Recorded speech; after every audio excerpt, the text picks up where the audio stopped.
What's going on YouTube? This is your boy Black Blade Uchiha coming to you with another video on this game, Black Tech. So, let's get into this. We're going to just go over some cards that I did recently pull. I know I briefly talked about them. We're not going to really go into gameplay and stuff like that too much because I have not put any artifacts on it. Most of them. I have put artifacts on a couple, but we're still going to just at least go over them and look at what their abilities are, and we're going to do some theorizing and then go off of what we've seen in the game. Right, so let's start off with the Swamp faction. And recently I retrieved Will-O-Wisp from the fragments, not fractions, and Doppelganger from the summoning token, using the elite summoning token. So let's go over this one. Everyone will eventually get this one.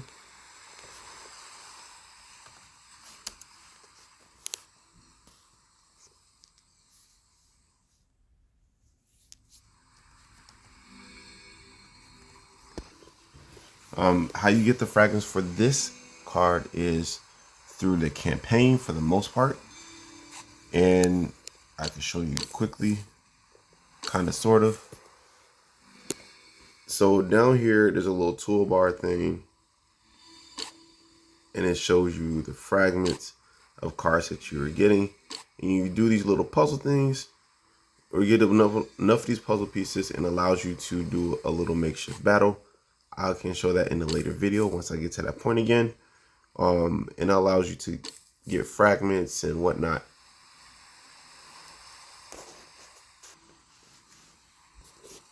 So that's how you get him. But Will-O-Wisp abilities has a shock that can last when booked 4 turns. Deals damage, 60% damage of this card's current strength of damage to a random enemy when it receives damage. So you have to hit this card in order for this ability to go off. Alright. Then it has a buff all other allies with lightning elemental type by 20% of this card's max strength. Now this card is very, very strong. I would probably use this theoretically in a deck that is full of cards with shock or lightning. For example, since we're already in the Swamp faction, I could pair him, Will-O-Wisp, with Lightning Lizard. That will give me, if they're on board together, it will allow the two of these two to work in tangent with each other. Also, you can also use the shock or lightning zombie as well. That will work as well. That will be the cheaper version of it. So pretty much what you'll do is you'll get a bunch of lightning.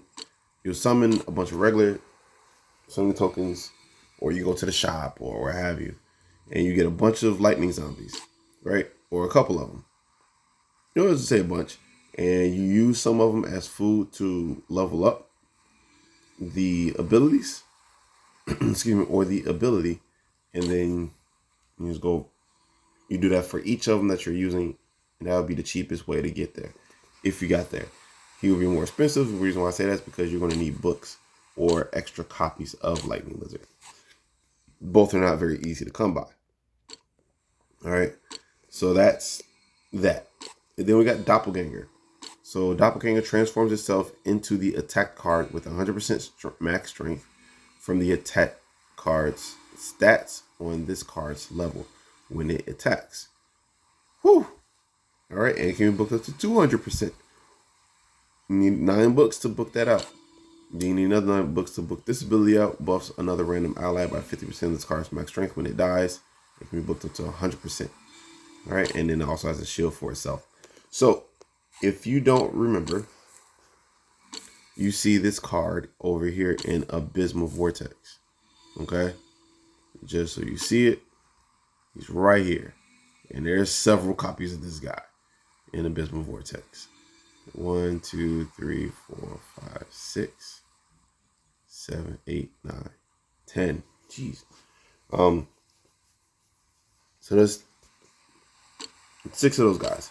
And typically what makes him so annoying is if you have multiple copies of the card, right? He not only takes on the image, but he kind of takes some of the abilities too, if I remember correctly. So what you could do with this guy is make it so like you can, it's like a techie card against specific situations that allow you to get over the hump on certain spots. Is it the perfect out to everything? No, but it will be very, very techie. You can use this in dungeons to help get past like especially the elemental ones with poisons and stuff like that. Granted, he won't be immune to poisons. You'll have to put elemental resistance armor or artifacts on him, but he will be able to use poisons, right? So you got those. Those are 2 cards that I did pull. Let's try not to make this too long. Another card that I pulled, and I did briefly talk about him, is Raziel, Hero of the Void. I'm currently having him in my sparring pit right now, leveling up. So Raziel, Hero of the Void, has a aura ability, debuffs all abyss enemies by 25% of this card's max strength.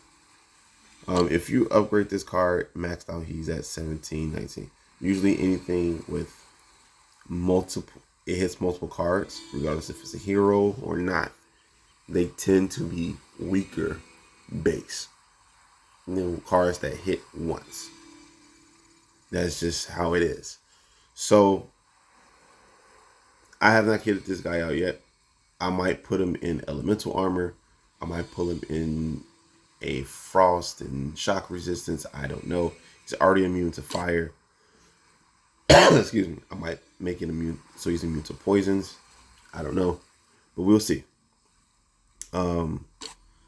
He has a shield. First time he receives any damage. Buffs another random ally by 15% of this card's max strength the first 3 times it attacks, and then has the ignite ability. All right. So buffs another random ally, and then has the ignite that can last max 3 turns for 75%. So it's essentially a weaken. It's a temporary debuff, right? You will lower your opponent's card's attack or cards by a certain amount based on how strong you get them. Okay, so like I said, I am going to attempt to make this my campaign farmer. I've been wanting to get to this guy for a long time, real long time. Just so I can, it'll give me a chance to see what you can use as campaign farmers. I do have skeleton dragon in there right now, but a hero, because he doesn't take the first initial hits 99.9% of the time, he'll be more beneficial in this situation because now he's not getting hit at all. But what is happening is he's hitting everybody else until, everything has to go. So right now I'm going to end the video right here. And this is theory, all theory based. I don't know if he will be a very good campaign farmer. We will find out. We'll find out together as I build him. Comment down below if you have him and if you've used him as a campaign farmer or not, or who do you use in your campaign as a farmer. Don't forget to smash that like button, hit the notification bell to know that when I drop new content. Subscribe, holla back at your boy. Peace.